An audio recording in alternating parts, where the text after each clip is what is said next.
Yeah, folks, I want to talk about getting screwed over with certain times when you buy records, compilations I'm referring to, by an artist. There are a lot of hits. Now, this is something that hasn't happened to me in many, many years because a long time ago, I realized how to avoid it and how not to be gypped, okay? But the irony here is I did get gypped, not once but twice, just a couple of days apart, when I bought these two albums. One of them is the Golden Hits of Jerry Lee Lewis. I mean, look how misleading that is. When you buy this, you think you're getting the original hits, right? I mean, why wouldn't you think? I mean, to me, this is an old record. It's on Smash Records. And yeah, I realized that Jerry Lee Lewis originally was on Sun Records, but how did I know that the hits didn't get the rights reverted over to Smash Records, you know? I didn't know that. And another one here is Bill Haley and his Comets with all his big hits, right? Well, it turns out when I found out afterwards, people in the comments saw my video when I showed these, and they told me, these are not the original hits, they're re-recordings. I hate that. You know, there's something you have to look for, and that's the exact word, recordings. A lot of times, people will get fooled. You'll buy a hits compilation from the 50s or the 60s, say, usually 50s and 60s, and it'll say, original artists, the original hits by the original artists. So that's done very deceptively, and it's done absolutely deliberately to screw you over, to make you think you're getting the real records you remember from the day. Well, they're not the real records. The word you have to look for is recordings. Original recordings, not original artists. Because a lot of times the original artists, whether they're Chuck Berry, whether they're Jerry Lee Lewis, Bill Haley, they went back and re-recorded their original songs.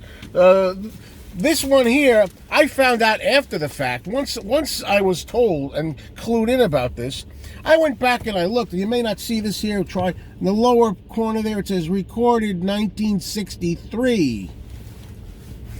Didn't see it. I didn't have a microscope with me at the time. I wasn't able to see it, you know. Maybe I had my glasses down this way instead of this way. I don't know, but I didn't see that. You know, they make it small enough. You should blurt on there that it's not the original. It's re-recordings. Tell us that.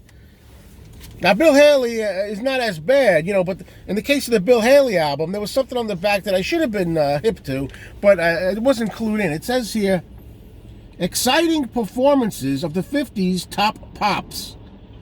Now I realize, oh, you mean exciting new performances of the old 50s. So, well, you couldn't really tell that. You have to be a scientist, you see. Everything's a riddle. You have to unlock the puzzle, okay? I didn't know that. So I got screwed over with these, okay? And I'm telling you, folks, that's the whole thing. I'm also trying to help you out. If you're going to buy a compilation record, make sure you see the words original recordings, not original artists, not original hits, original recordings. And make sure you have a magnifying glass with you because I put it very tiny in fine print. And this leads me to something else that it could be a video all on its own, but I'll work it in here because it's the same topic. It's amazing how many morons out there, when they're actually listening to the songs, they actually buy it and listen. They don't even realize they're re-recordings. You know, I have a very keen ear for that, so I can tell right away when it's not the record I've known, when they went back and they re-recorded it, you know? But sometimes I'll do things like, you know, I don't know, maybe I'll get together with a friend or something, and I'll be in their car, and they'll say, hey, I got a CD here by, say, I don't know, the Shirelles, let's say. And they'll say, I'm going to put this on. You want to listen to it? It's the hits. Oh, sure. And they put it on, and, you know, Soldier Boy comes up, and Will You Still Love Me Tomorrow comes up, and I'm listening. I'm like, right away, no, this is not the record. This is like redone. It's not as good. This is not the real thing. And they have no clue. They're totally oblivious to it. They're like driving, will you still love me tomorrow? I'm like, hey, you idiot. Don't you realize these are re-recordings? You don't even know it.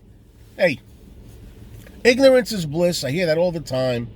People just, you know what? If it makes you happy and you think it's the real thing, you don't know you got screwed, fine. But I can tell right away. Get a load of this release, too. It's a 2 CD set that I bought used. And it says Neil Diamond, the greatest hits, 66 to 92, okay? On the back, you have all his big hits.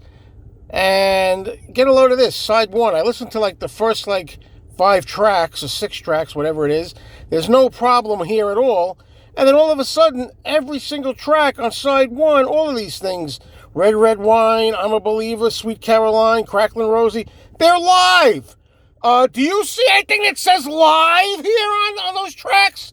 Are they indicated? The studio from the live? No. Screw you. Give me my money back. I've had it.